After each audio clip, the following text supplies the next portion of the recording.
පරාක්‍රම වීරසිංහ ප්‍රධාන ලේකම් ශ්‍රී ලංකා ජාතික විදුහල්පති සංඝය.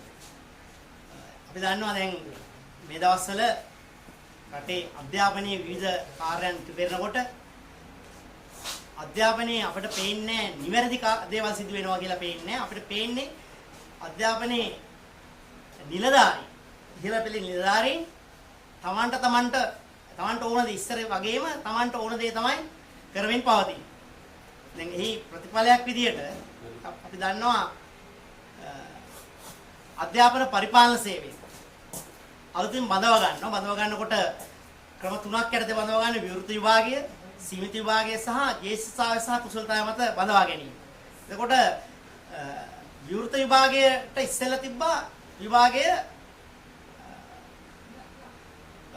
සේවයේ ඉන්න අයගෙන් ගන්න. සේවයේ ඉන්න අයගෙන් දැනට සේවයේ ඉන්න විදුහල්පතිවරු, ගුරුවරු, ගුරු උපදේශක සේවය අය ලියලා පාස් වෙලා ගන්නවා. ඒක අපි ලිමිටඩ් එක්සෑම්. එතකොට සේවයේ නැති පිටතින් ගන්න පිරිසක් ඉන්නවා. උපාධිධාරීන්ගෙන් ඍජුව ගන්නවා විභාග තියලා සමු පරීක්ෂණ තියලා. ඊට පස්සේ සේවයේ යෙදී ඉන්න අයගෙන් විදුහල්පතිවරුන්ට යන්න පුළුවන් ජ්‍යෙෂ්ඨතාවය සහ කුසලතාවය මත. ඔය පදනම් තුනක් තමයි ගන්න. එතකොට මේකෙන්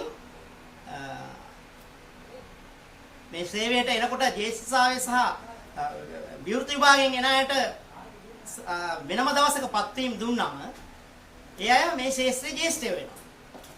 එතකොට උසස් වීම අරගෙන ඉහළට ගියාම ඉහළ තනතුරු වල සියල්ලම එන්නේ මේ විවෘත විභාගයෙන් ආපු අය. ඒ නිසා අපි දිගට මේ සම්බන්ධයෙන් හඩ නැගුවා. අපි මේක නිවැරදි කරන්න අපි කිව්වා විවෘත විභාගය සහ විවෘත විභාගයෙන් ගන්නා පිරිස සහ කුසලතාව මත කියන්නේ සේවයේ ඉන්න ලිමිටඩ් එක්සෑම් එකෙන් ගන්න එකම දිනයක පත්වීම දෙන්න කියලා. දිගින් දිගටම එහෙම කිව්වා. දැන් අග්‍රාමාත්‍යවරයෙක් සාකච්ඡාදී අපි එහෙම කිව්වා. හැබැයි අපිට එතෙන්දිත් පේනවා නිලධාරීන් කැමති නැති වගක් මේක එහෙම කරන්න. මේ අය තාම සූක්ෂම ලෙස සංවිධානාත්මක ලෙස මේ විවෘත විභාගයෙන් එන අයට මේ යම් කාලයකදී දිරි අනාගතයේදී මේ පුටු ටික ඉහළ පුටු ටික ආක්‍රමණය කරන්න පුළුවන් වෙන විදියට ජ්‍යෙෂ්ඨතාවය වැඩි වෙන විදියට සෙල් එක ගන්න. මොකද අපි දැක්ක දැන් ලිමිටඩ් එක්සෑම් එක තමයි පළවෙනිම කැඳවලා තියෙන්නේ. ඊට පස්සේ සම්මුඛ පරීක්ෂණ ඉවර කරලා තින්නේ ඒක. මේ පස්සේ තමයි කරලා තිබුණේ විවෘත විභාගය. පස්සේ කරපු විවෘත විභාගයේ ප්‍රතිඵල ඉක්මනට සකස් කරලා රාජ්‍ය සභා කොමිසමට යවලා රාජ්‍ය සභා මේ ලිමිටඩ් එක්සෑම් එකේ ප්‍රතිඵල යවලා නැහැ. ඒක කලින් දීපු විභාගය. කලින් සම්මුඛ පරීක්ෂණ අවසන් කරලා. අපි ඇහුවම කියනවා නිලධාරීන් ඇහුවම කියනවා රාජ්‍ය සේවා කොමිසමට ඇඟිලි දික් කරනවා.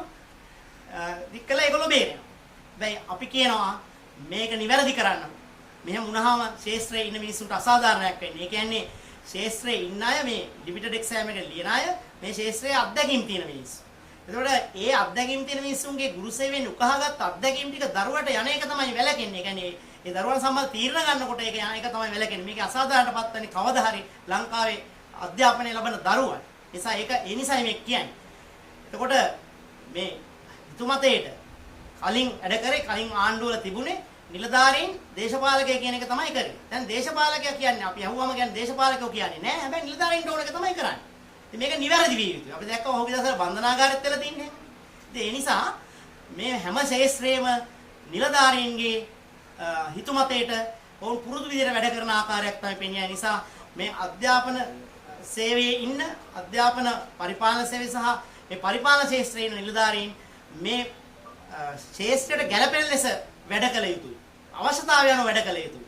අපි මේ එළිය කෑ ගහන්නේ ගුරු විදුහල්පති සන්දානයේ විදිහට අපි විවිධ ප්‍රශ්න වලට කතා කරනවා. ඒ කතා කරන හැම ප්‍රශ්නයකටම හේතුව තමයි මේ පරිපාලනය දෙන මිනිස්සු නිසි ආකාරයට ඒ කාර්යය යෙදෙන්නේ නැති නිසා. ඒ කියන්නේ ඔවුන් හුරු වෙලා හිටියේ දේශපාලකයා කියන එක කරන්නේ. අපි ඉස්සර ඇහුවම විදුහල්පති විභාගයේ තියන්නේ කවද්ද කියලා ඇමතිතුමා කියන දවසක් කියලා තමයි වුන් කියන්නේ. එහෙම තමයි තිබුණේ. ඒකට දැන් එහෙම කියන්න ඕනේ නැහැ. මොකද දේශපාලනිකාරය බලපෑම් කරන්නේ. ඒගොල්ලන්ට තියෙන්නේ ඒගොල්ලන්ට කාර්ය කරලා ඒක තියෙන ප්‍රතිපත්තිය ගන්න නිසා දේශපාලන අධිකාරියට ලං වෙන්නේ. නමුත් දැනටත් කරන්නේ දේශපාලන අධිකාරිය කියනවද නැද්ද දන්නේ නැහැ. ඒකට අවනද නැද්ද දන්නේ නැහැ. නිලධාරීන්ට ඕන්ට වැඩ කරනවා.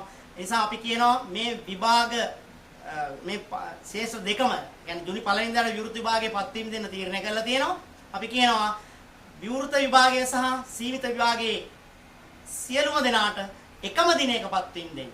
එහෙම නැත්නම් පළවෙනි දාට පත්වීම දෙනවා නම් සීමිත අයගේ පත්වීම පෙරදාත්ම කරන්න ඒකම දිනේට දිනගත කරන්න කියන එක අපි කියනවා. එහෙම නැත්නම් අපි ගුරු විද්‍යාලය සම්දානයේ විදියට අපිට අධ්‍යාපනයේ විවිධ ප්‍රශ්න සම්බන්ධයෙන් අපි දැන් කතා කරමින් ඉන්නවා. ඒ සියලුම දේවල් සම්බන්ධයෙන් ක්‍රියාමාර්ග ගැනීමට සිද්ධ වෙනවා.